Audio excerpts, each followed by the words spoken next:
Okie doke. AI.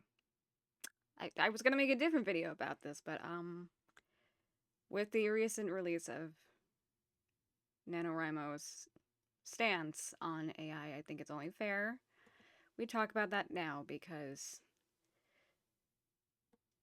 their their reasons are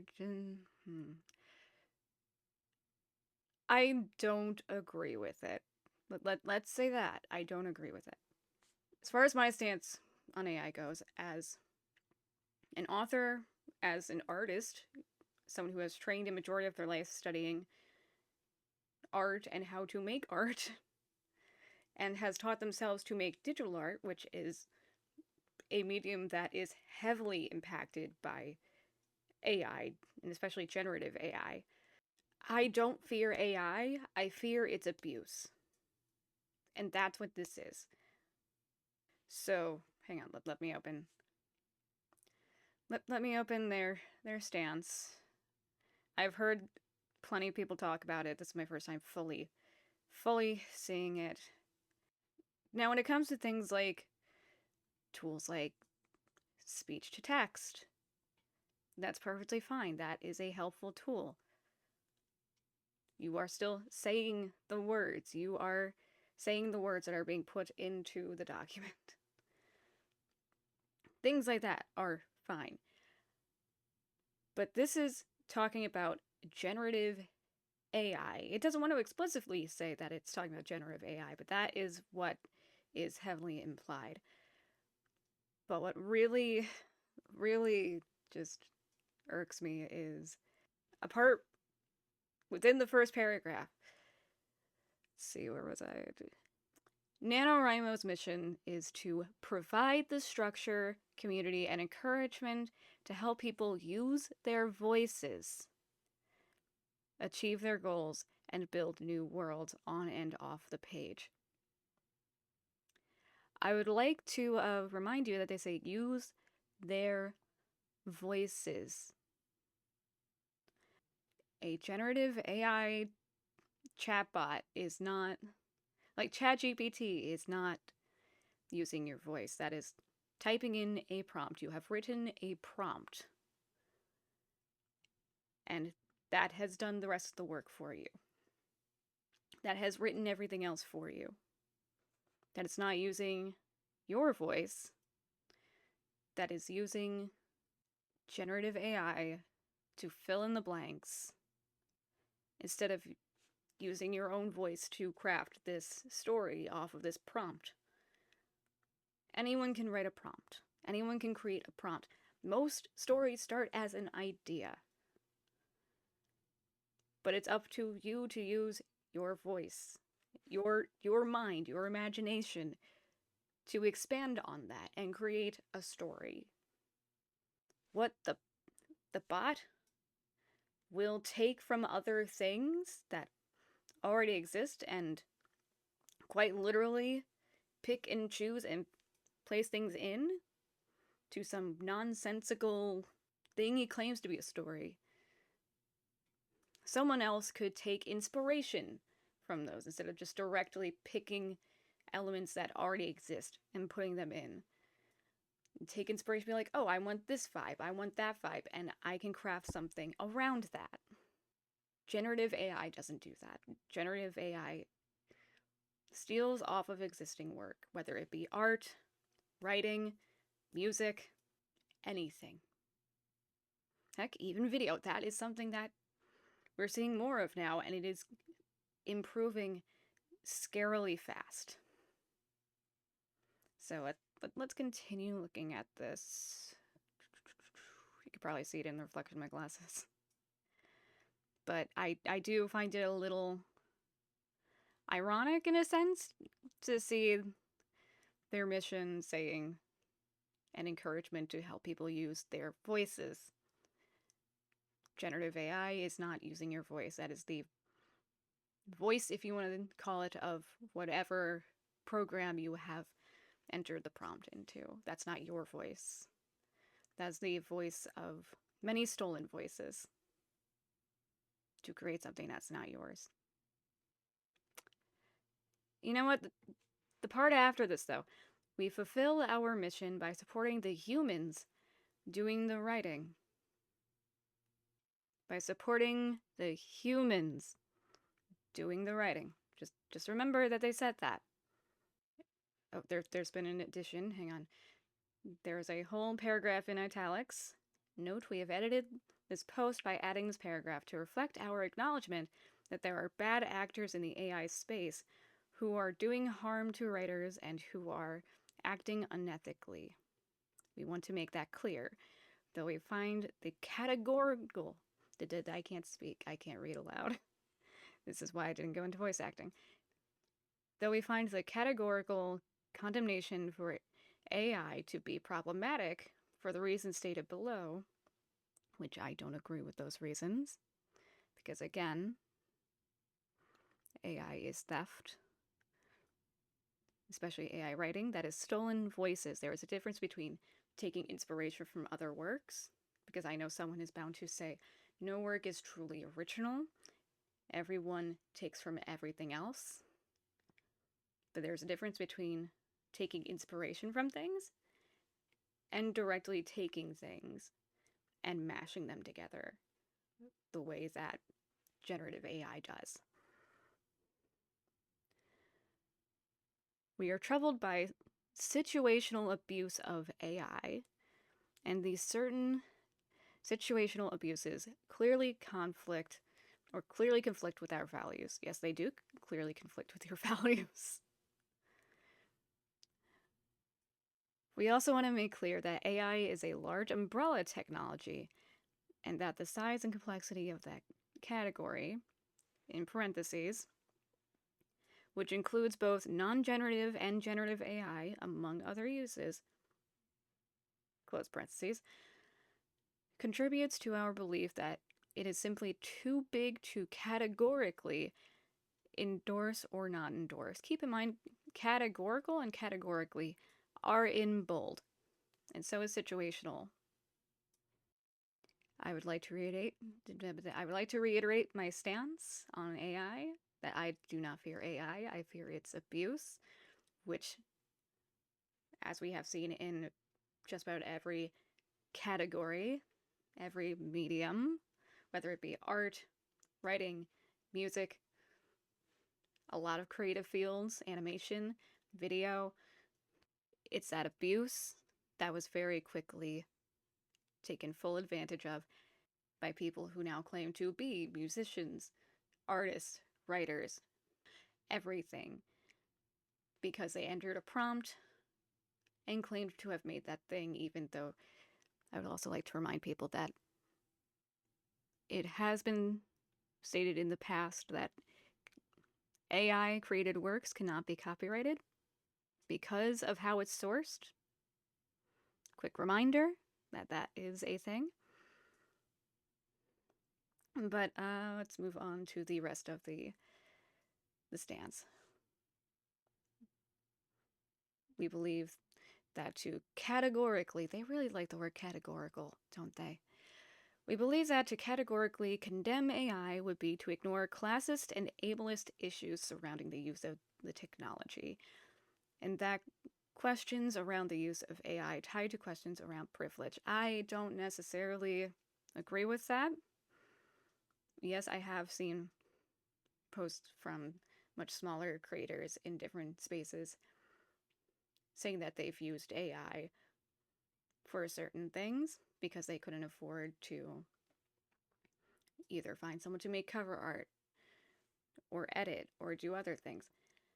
As someone who edits, makes their own cover art, their own illustrations, because I can't afford to have anyone else do that, at least as of recording this, I get it. I'm not going to completely shame someone for the use of AI. When I talk about the abuse of AI, I talk about the people that use these things and claim to be artists, that use these things and claim to be writers. Like, I mean fully use the generative AI. I don't mean, oh, I'm using this as a base and then completely just eradicating it just because it's reference. I'm not condemning people that use it as reference or use it because they have nothing else to use. But again, I would also like to remind people, as I said, AI cannot be copyrighted. So don't use it on things you're selling. If you are doing that, if you are a smaller creator using AI as a base, as a place to get started, just remember, it can't be copyrighted. Don't use it on anything you're selling, please. But their arguments of classism, ableism, and general access issues. Yes, there are tools like speech to text. There are spell checkers. There are editors or editing programs you can find online. Plenty of people use those things, but that is not the same as AI. That is not the same as ChatGPT. That is not the same as what people are talking about when it comes to AI in general. To say that it is classist, ableist, and basically evil to condemn it, the use of AI or to have any negative stance against it, that is ridiculous. That is honestly ridiculous. Classism. Not all writers have the financial ability to hire humans to help at certain phases of their writing, which is why spell check and other programs exist. Just saying. For some writers, the decision to use AI is practical, not an ideological one. The financial ability to engage a human or feedback and review assumes a level of privilege that not all community members possess.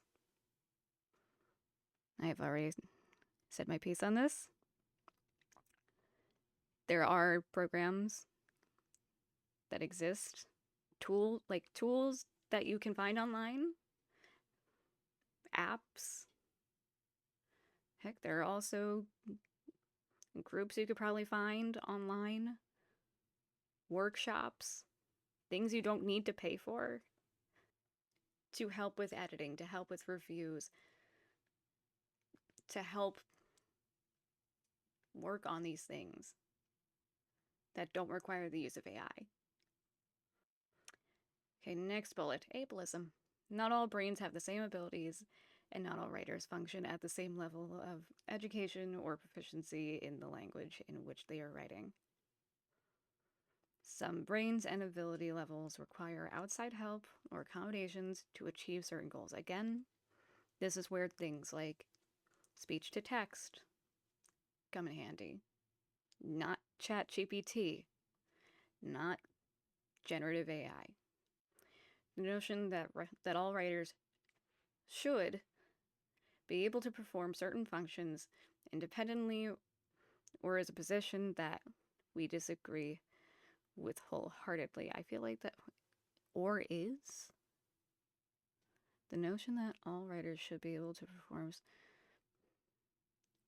functions independently. I feel like they didn't mean to put or there. A little ironic on a writing page, but okay. That's me just proofreading. But no one's saying that people should be able to do everything. We are human. I mean, I honestly am a mood writer. I don't just sit down, lock in, and write. I know how I am. I am someone who very much probably does have some level of ADHD, and I work with that. And I know I more than likely do also have some form of dyslexia. I have definitely had more than enough experiences that have made me consider that. The amount of times I have misspelled things, switched up letters, words, or even the amount of times I have thought one thing and typed the finishing end of one thought while typing out what I was changing it to, which is probably how we ended up with independently or is a position. Someone had probably had a similar moment. It's human. No matter what you are working with or dealing with. No one is expecting any writer to be 100% perfect and be able to do everything 100% correct. Writing is a very personal thing. Everyone has their own way of working. Everyone has their own way of getting things done. Some people have help. Some people have tools they use. But to say AI, generative AI, is that tool? Generative AI is not a tool. Generative AI is the new sparkly thing that every company is lumping into everything they do. And it's very often incorrect when you ask it questions. I don't think it's ableist to have a stance against AI. And for them to claim that anyone who does is, honestly, that is, again, ridiculous. And the last bullet, general access issues. All of these considerations exist within a larger system in which writers don't always have equal access to resources along the chain. I feel like it is lumping the previous two bullets into one final bullet that was completely unnecessary. If they were going to have the other two bullets there, they could have just left it at this one, honestly. But oh no, hang on. I take it back, I just saw the next sentence. For example, underrepresented minorities are less likely to be offered traditional publishing contracts, which places some by default into the indie author space, which inequitably creates upfront cost burdens that authors who do not suffer from systemic discrimination may have to incur. What does this bullet have to do with AI? Hold on. The title of general access issue in that first sentence feels like a reiteration of the previous two bullets. But what does the rest of this bullet have to do with AI? What does the rest of this bullet have to do with AI? While, yes, that is an issue in the publishing industry, and it is very, very much an issue, that is not a discussion for the AI section of a topic. Like, that is not a discussion we should be having under the AI topic. For example, underrepresented minorities are less likely to be offered traditional publishing contracts. I am just rereading this, making sure I'm seeing what I'm seeing. That is not something that should be under the discussion of AI. That is a discussion for a completely different post. I have no clue why they lumped that in this. But that feels completely unnecessary to add to this discussion, at least. Last two paragraphs. Here we go. Beyond that, we see value in sharing resources and information about AI and any emerging technology issue or discussion that is relevant to the writing community as a whole.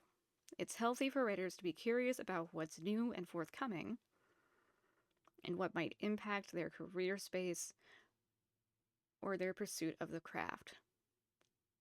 Do I need to say anything on that one?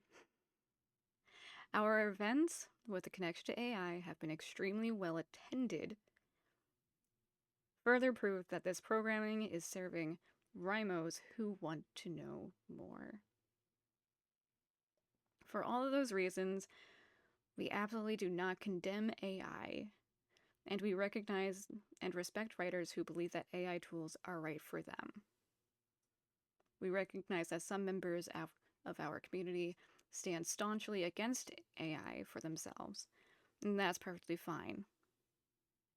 As individuals, we have the freedom to make our own decisions, and yet this whole page, this whole stance, feels more like it's condemning those who stand against AI. Now, I get using something like ChatGPT to write a prompt for you when you can't figure out what to write.